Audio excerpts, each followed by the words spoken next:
Mesdames, Messieurs, bon après-midi. Ravi de vous retrouver une fois de plus sur le plateau de Quotidien Santé. De nombreux adultes souffrent de maux de tête, que ce soit des migraines ou alors des céphalées qui nuisent à leur activité de tous les jours. Et il peut aussi arriver que ces douleurs soient dues à un traumatisme crânien, dû à un choc. Alors, si c'est votre cas, médecin spécialiste va donc vous aider à identifier la cause pour réduire ou soulager vos maux de tête ainsi qu'améliorer votre qualité de vie. Docteur Guy Patrice Boum, neurochirurgien et neurotraumatologue, est notre invité ce jour. Une fois de plus, bon après-midi, docteur. Bon après-midi, merci pour l'invitation. Alors hier, malheureusement, nous n'avons pas pu avoir tous nos téléspectateurs pour des raisons indépendantes de notre volonté. Alors ce jour, vous aurez bien sûr l'occasion de poser vos questions en priorité. Florence, bon après-midi. Bon après-midi Nadine, bon après-midi docteur, bon après-midi également à tous nos téléspectateurs, auditeurs et internautes. Alors, Florence, tu rappelles déjà les numéros pour permettre aux téléspectateurs, auditeurs de participer déjà avec nous. Oui, Nadine, les codes d'accès sont le 670 54 70 49, le 670 54 70 49, le 656 62 22 22. Éloignez-vous de votre poste de récepteur, on ne le dira jamais assez. Voilà, Nadine. Alors, docteur Guy Patrice Boum, nous allons bien sûr planter déjà le décor pour permettre au public de savoir de quoi il s'agit exactement. Alors, quelle est la différence entre un mal de tête ou une migraine et aussi un traumatisme crânien? Écoutez, un mal de tête, c'est purement et simplement une douleur du crâne, n'est-ce pas, qui peut avoir une action pratiquement à la zone frontale, donc au niveau du front, à la zone temporale, au niveau des tempes, ou à la zone pariétale, au-dessus de la tête, ou à la zone occipitale, à l'arrière de la tête. Beaucoup de patients décrivent une douleur qui ceinture complètement le crâne et se manifeste de temps en temps. Bien, alors que dans le cas d'un traumatisme crânien, vous avez un accident qui a précédé la douleur. Accident, quel type d'accident notamment? Quelques accidents que ce soit, non. Il s'agit purement et simplement d'un accident qui a entraîné un impact sur le crâne. Voilà. Donc, lorsque vous avez un accident qui va toucher votre jambe, bien évidemment que de manière secondaire, vous pouvez avoir un mal de crâne si effectivement vous avez perdu beaucoup de sang, mais il s'agit purement et simplement ici d'un accident qui a eu un impact sur le crâne. La tête a cogné une porte, la tête a cogné le battant d'une voiture, la tête a été impactée à la chute d'une moto, et ainsi de suite. Alors, hier, c'est une question qui est beaucoup revenue concernant la migraine. Alors, la migraine? Oui, les migraines, c'est la plupart du temps, et il faut dire aussi qu'elles concernent bien plus les femmes que les hommes. Ah bon? L'incidence est bien plus élevée là-bas. Pourquoi? Et c'est pas tout à fait bien élucidé, mais oui, c'est des statistiques comme ça. Les femmes se plaignent bien plus de migraines et semblent être un peu plus sensibles à des phénomènes exogènes que les hommes. Ces migraines sont périodiques, elles sont avec des intensités assez variables, elles sont parfois liées à des phénomènes répétitifs. Hier, nous avons eu une dame qui nous appelait et nous disait qu'elle avait constaté qu'elle avait régulièrement mal à la tête lorsqu'elle avait ses menstrues. Donc, c'est ça justement, des causes, elles sont nombreuses, mais c'est le sujet qui va remarquer qu'à une certaine période, sous l'effet de la chaleur, sous l'effet d'une forte lumière, lorsqu'il y a eu du bruit ou lorsque j'ai mangé tel ou autre aliment, je vais avoir mal à la tête. C'est ça les migraines. D'accord. Mais non, il y a cet aspect génétique qui existe chez les migraines. Comment comprendre? Oui, ben écoutez, lorsqu'on arrive à trouver une corrélation génétique, c'est parce que l'on a constaté que dans un groupe d'individus, une maladie peut venir de manière récurrente. Mais il n'y a pas, à mon sens, jusqu'à ma connaissance, un gène qui soit identifié, qui soit responsable des migraines. D'accord, oui, c'est justement parce que beaucoup estiment que c'est une maladie qui est parfois un peu difficile à identifier. Alors, lorsqu'on parle de maux de tête céphalées, quelles peuvent en être les causes et les facteurs de risque? Voilà. Les céphalées ont plusieurs causes. Causes. Mais nous allons un peu essayer de circonscrire ici les causes les plus courantes. Oui. Nous avons en premier plan le stress. Donc, cette incapacité à pouvoir gérer les charges de travail qui s'imposent à nous crée une espèce de désordre dans notre système nerveux et cela se manifeste comme un mal de tête. Nous avons le bruit. Le bruit est responsable de beaucoup de céphalées. Nous avons une très forte luminosité ou alors une très faible luminosité. Donc, une incidence lumineuse dans les yeux qui n'est pas bien gérée et qui oblige les yeux à accommoder permanemment envoie justement, il en ressort de là un mal de tête parce que le cerveau est permanemment en train de s'adapter à cette mauvaise luminosité. Une alimentation qui n'est pas suffisamment équilibrée entraîne aussi une digestion qui est troublée et on peut avoir donc un trouble de circulation sanguine jusqu'au mal de tête. Nous avons les micro-accidents que nous vivons tous les jours à travers notre activité sportive, à travers l'activité sportive chez le footballeur par exemple, n'est-ce pas? Il peut avoir chez eux aussi des phases de céphalée, n'est-ce pas, qui sont liées à leur activité sportive. Donc du coup, vous voyez bien qu'il y a énormément de choses qui peuvent survenir dans notre vie et nous causer justement un mal de tête. Et comment reconnaître qu'on est en train de souffrir d'un traumatisme crânien? Bien, on va toujours se souvenir qu'on a eu à cogner sa tête quelque part, n'est-ce pas? On va toujours se souvenir, mais parfois, le mal de tête qui naît du traumatisme crânien n'arrive pas juste après le traumatisme crânien. C'est ça justement un peu la difficulté dans cette corrélation. J'ai eu à cogner ma tête aujourd'hui sur le montant du taxi alors que je sortais de ce taxi, mais je vais avoir les céphalées liées à cet incident, à cet accident, bien des semaines, voire des mois plus tard. Vous voyez? Et je ne me souviendrai même plus de ce qui s'était passé. Donc, et malheureusement, dans ce cas de figure, très souvent, lorsque le mal de tête arrive de manière si différée, c'est parce qu'il y a eu parfois une perte de sang à l'intérieur du cerveau. Alors Florence, on va rappeler bien sûr les numéros de code d'accès pour participer à l'émission. Oui, les codes d'accès sont le 670 54 70 49, le 656 62 22 22, Nadine. Alors oui, docteur, on va poursuivre avec notre entretien. Alors, quelles peuvent être les complications des mal de tête? En réalité, il ne faut pas beaucoup craindre un mal de tête. D'accord. La plupart des maux de tête sont d'origine primaire. C'est en fait les causes que viens de vous énumérer là tout à l'heure, qui peuvent passer simplement en faisant l'inverse de ce qui a été à l'origine de votre mal de tête. Pour quelqu'un, on parlait du stress, qui a identifié que c'est son activité professionnelle qui entraîne son mal de tête, mais évidemment, dès qu'il réorganise son temps de travail, il réorganise l'atmosphère de travail, le mal de tête va partir. Pour un étudiant qui lit dans un cadre très fortement lumineux ou alors sous-illuminé, bien évidemment qu'il va avoir les maux de tête. Donc, il doit améliorer cela. Celui qui a passé 2 nuits sans dormir et au 3e jour développe un mal de tête, il sait que c'est le lit, c'est le sommeil qui va lever son mal de tête. Vous voyez donc en réalité, il faudrait purement et simplement rechercher la raison éventuelle qui aura été la cause de mon mal de tête pour que le mal de tête soit levé.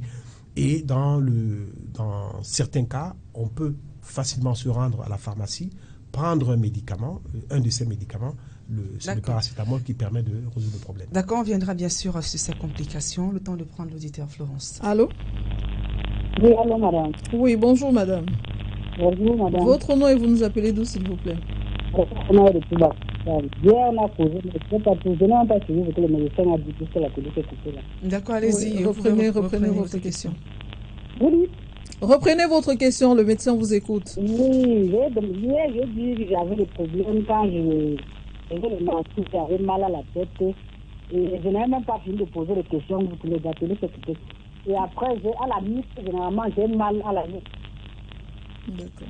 J'ai mal à la nuque, comme dit quelqu'un, c'est que je touche le derrière, ça fait comme une blessure au niveau de ma nuque. Ouais. Et généralement, vous avez dit c'est que lorsque vous voyez vos menstrues, c'est ça? Vous dites? C'est quand vous voyez vos menstrues, c'est ça? Non, quand j'ai mal à la nuque, c'est pas quand je vois les menstrues. quand je vois les manques, j'ai plutôt une ligne sur la tête qui fait mal. D'accord. D'accord. Et les douleurs à la nuque surviennent quand? Mais tellement j'ai pris, j'ai dit que j'ai trop de remèdes même là, peut-être pour finir par minuit.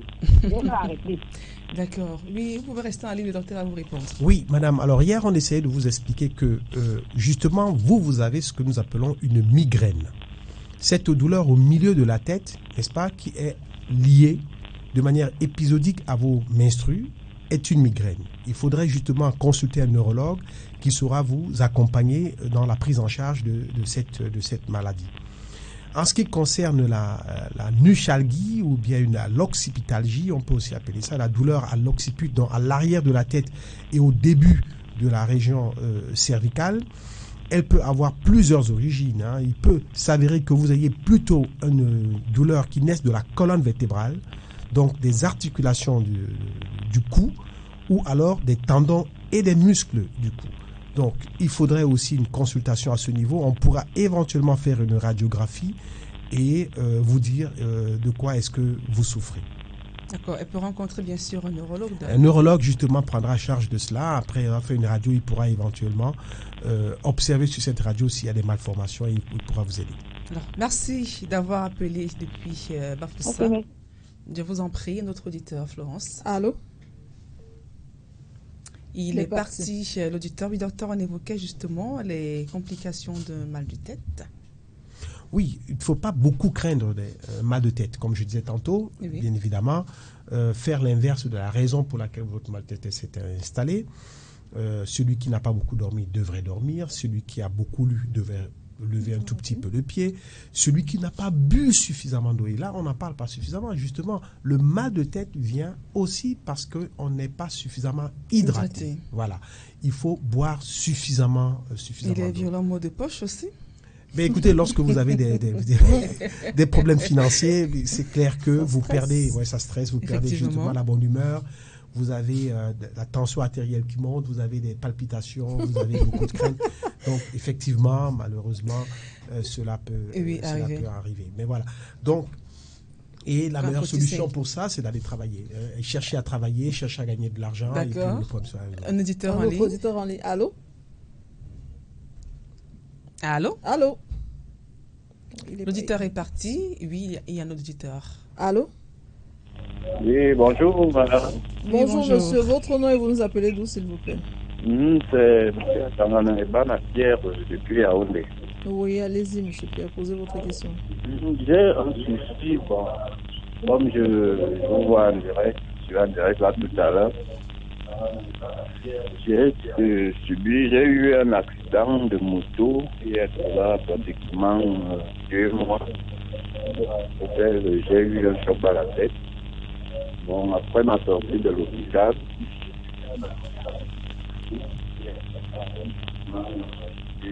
éloignez-vous de votre poste récepteur, s'il vous plaît. Oui, je suis parti de... D'accord. Allô? Oui, après le choc à la tête, qu'est-ce qui s'est passé? Oui, donc, après ma sortie de l'hôpital, il y a des moments où j'ai des crises, on dirait que parfois je perds la tête. Donc après ça, il y a aussi de temps à autre, j'ai des taches, quand je me mouche, des taches de sang qui sortent dans les déchets, donc c'est comme des taches complètement noires. D'accord. Forcément, qu'est-ce que vous voulez savoir maintenant? Quelle est votre préoccupation en ce moment? Bon, comme j'étais face à l'émission, je ne sais pas, parce que je suis reparti à l'hôpital, on m'a conseillé, parce que... D'accord. Pardon? Oui, vous avez fini de poser votre question? Donc, je voudrais poser la question au docteur de savoir, là actuellement, qu'est-ce qui peut être la cause et qui est-ce que je peux rencontrer pour plus de précision. D'accord, vous êtes à la bonne source. Ben voilà. Écoutez, monsieur, vous posez une très très bonne question, mais je commencerai par soupçonner que la prise en charge n'a pas été faite dans un centre en présence d'un neurologue ou d'un neurochirurgien. Parce que si oui, vous avez dû faire un scanner. Et je soupçonne que de votre traumatisme crânien qui et c'est suivi par une hospitalisation, c'était un traumatisme crânien sévère. Bien, alors là, si jusqu'aujourd'hui, vous avez l'impression, ou bien vous voyez une perte de ce que vous appelez de saleté de votre nez, ça veut purement et simplement dire que vous avez eu un traumatisme à la base du crâne, hein, où vous perdez encore de temps en temps un peu de sang à travers justement la fissure qui s'est passée au niveau de la base du crâne. Je vous recommande de revoir un neurologue ou un neurochirurgien. On devra faire un scanner avec des coupes fines à la base du crâne. Éventuellement, vous devez avoir des lésions à ce niveau. Bien. Et on peut véritablement donc savoir ce qui vous dérange et vous aider. Maintenant, faites attention aux crises que vous déclarez. Ces crises qui ressemblent à une perte de connaissance, à une perte d'orientation, à de la forte nervosité. Cela doit être pris en charge aussi par quelqu'un qui comprend le neurotraumatisme. Alors, il peut bien sûr se rapprocher de la clinique, hein, docteur Boum. À volonté, oui. Non, il est dans la ville de Yaoundé. Il est dans la ville de Yaoundé. Voilà. Bon, voilà, le neurochirurgien, le neurologue ne manque pas. Voilà, vous pouvez chercher un neurologue, un neurochirurgien là-bas. Et voilà, mais il faudrait justement une consultation sérieuse à la base du crâne. Le problème s'y trouve. D'accord. Un autre auditeur en ligne. Il est parti. Il est parti. Oui, Florence. Oui, docteur, la prise en charge des traumatismes crâniens. Là, on a un traumatisme qui, vraisemblablement, a été mal pris en charge. Comment devrait se faire la prise en charge des traumatismes crâniens? Oui, dans son cas, peut-être pas mal prise en charge, mais peut-être insuffisamment prise en charge. Voilà. Prise en charge parce qu'en fait, il s'en est bien tiré. Hein, il est à la maison. Et, si vous le voulez bien, docteur, on va prendre l'auditeur avant de répondre à cette question. Oui, allô. Oui, bonjour, monsieur. Votre nom et vous nous appelez d'où, s'il vous plaît? Bonjour, moi c'est Gabriel. Oui, allô. Oui, allez-y, posez votre question. Bon, j'ai un problème. D'abord, je remercie la médecine camerounaise parce que vraiment les docteurs sont trop de force pour que nous soyons aller. Parce que moi j'ai eu un problème très grave. Ça veut dire que mon enfant de 10 ans, il a fait l'accident et le cerveau est sorti sur place. Bon, on l'a mené à l'hôpital, ils ont fait tout pour tout. Bon, l'enfant est là, il est fait clair tout traitement. Mais je demande au docteur, parce que vous savez, de fois on ne nous explique pas tout. Est-ce que, pour le moment, il semblerait qu'il est bien? Est-ce que ça peut lui créer des problèmes en fait? Oui, ben écoutez, monsieur, d'abord, bravo aux médecins qui se sont occupés de votre enfant et courage à vous. Reste que nous sommes tous contents de savoir que votre enfant va bien. Et pour la prévention, il n'y a que le contrôle. Donc, de temps en temps, vous rendre chez votre médecin. Si c'est un enfant, il est très, très jeune, il faut rendre chez son pédiatre.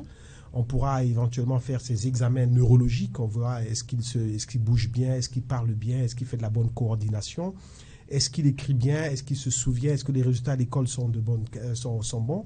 Et au besoin, on peut faire un scanner de temps en temps au niveau du cerveau et puis on verra au niveau du crâne, pardon.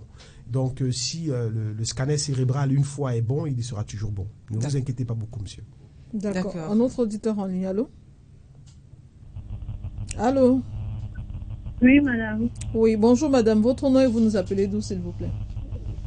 Oui, je vous appelle, j'ai un problème là. Vous appelez d'où? J'appelle de Yaoundé. Oui, allez-y. D'accord, allez-y. Oui, j'ai ma fille qui a eu un accident sur la moto là. Et on l'a soignée même. Là maintenant, elle ne sent plus les odeurs, elle n'a pas de goût. D'accord, donc elle a perdu l'odorat et le goût. Oui, madame. D'accord, docteur. Et voilà. Donc ça c'est oui, madame. C'est une complication. Oui, madame. Bonjour à vous depuis Yaoundé. C'est une complication tout à fait précise d'un neurotraumatisme crânien. Hein, et la perte de l'odorat, la perte du goût, c'est justement lié à l'accident. Je pense, est-ce que vous avez rencontré un neurologue? Oui, monsieur, on a rencontré un neurologue. L'accident s'est passé à Gawa. Oui. Et on a fait un scanner aussi. Nous, on a fait même plusieurs scanners. Voilà. Mais malheureusement, malgré le traitement, l'enfant ne retrouve toujours pas les deux. Oui, elle n'a pas toujours. Même presque 2 ans qu'elle a eu l'accident. Oui. Et là, maintenant, elle n'a plus d'odorat ni de goût. Ouais. Bon, voilà, il me sera difficile de répondre de manière complète votre cas ici, mais je ne suis obligé de vous renvoyer encore chez un neurochirurgien ou un neurologue. En cas de besoin, vous pouvez venir à Douala. On s'occupera de votre enfant et vous dire à quel moment est-ce que l'on peut et comment est-ce que nous pouvons lui faire retrouver le goût. D'accord. Ils sont nombreux à voir, ils sont nombreux qui se bousculent malheureusement. La bonne nouvelle est que l'enfant peut encore retrouver le goût et l'odorat. On peut, ça se passe par des stimulations tout à fait bien précises. Il faudrait entraîner cela, vérifier si justement le nerf olfactif, donc nervus olfactorius est encore intact, là justement, et faire certains examens. Je pense que il est possible, c'est pas perdu. Alors ne perdez pas espoir, gardez bien sûr l'espoir, et c'est donc avec ce message, bien sûr, l'espoir, qu'on va devoir se séparer, mesdames et messieurs. Docteur Guy Patrice Boom, toujours un plaisir de vous avoir sur le plateau pour davantage sensibiliser le public. Nous sommes là. D'accord, merci Florence. Merci également à la grande équipe technique d'être en Bonzini et Jonathan Babiola. Le temps est d'ailleurs passé très vite. On se retrouve très bientôt pour une autre édition de Quotidien Santé. Prenez bien soin de vous.